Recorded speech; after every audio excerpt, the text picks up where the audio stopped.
Morning dyan mga kapilingon, ngayon nga ay mamamalingki kami kasi bibili kami ng baka. No, tuwing Saturday lang kasi yung baka dito sa Quezon. So, kailangan namin agahan para may mabili kami kasi pag tanghali na, nauubusan ng mga kapilingon, no. Mamaya, titingnan natin kung meron pa talaga. Aba, bago naghalin, nagplano-plano pa ngayon di punggol nga pilingon, no?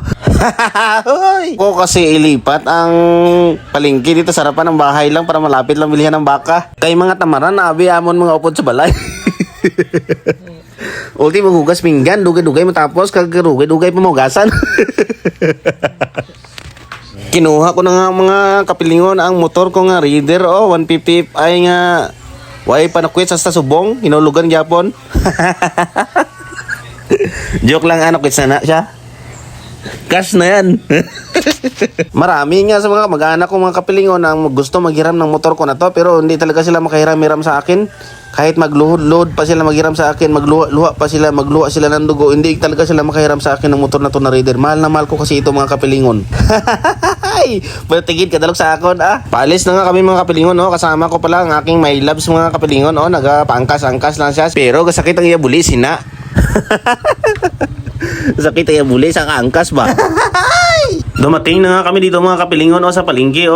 At dito nga, naunahan na siguro kami ni nanay. Okay, nauna man siya din magpili-pili.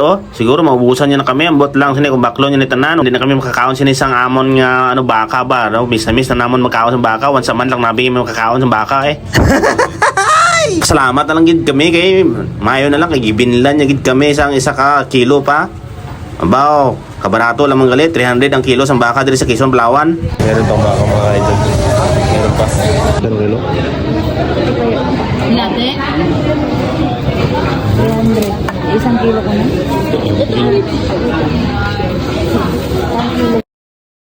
Habang ginabalot ka ni ate yung namin, gusto ko na kainin tong tilaw pang baka kay miss na miss ko na kain ng baka. Ay, yun pala, hindi sa amin yung binabalot niya. Ito pala yung sa amin, yung binabalot ni tatay.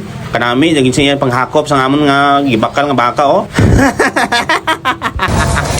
Ito na mga kapilingon, 345 ang kilo. Tapos nga namin bumili ng baka mga kapilingon, nagpunta kami dito sa sa one way mga kapilingon dito sa Quezon, Palawan. Kaya dito maraming gulay mga kapilingon, naghahanap kami ng panghalo namin sa baka. Hinahanap namin yung pichay bagyo pero wala kami makita dito na pichay bagyo. Aywan kung saan yun, baka sa bagyo pa yun, di pa nakarating dito sa Palawan. Ambot na. Saan ba yun hanapin ng pichay bagyo na yun? Meron ba yun dito sa Quezon? Bagyo man to. Dito na mga kapilingon, naghanap-hanap din kami ng sweet corn dito kasi masarap daw ang sweet corn. Pero bago namin makita ang sweet corn dito, nagpili-pili muna ng aking my loves ng talong. Ambot, paborito niya gurong talong yun Talong na sa araw, talong pa sa gabi, ambot. Puro talong na lang, may pangkahang pa, Sili haba. Nang pangita ko, sili iksi, o ay man sila napakita sa akon. Sili haba na lamang ibakal. Taga-bitbit ko sinusubong. Kaya damo, naging pamakal. Alugbati pagid, ambot na lang gid kadugid-dugay sa amon makahalin diri sa market.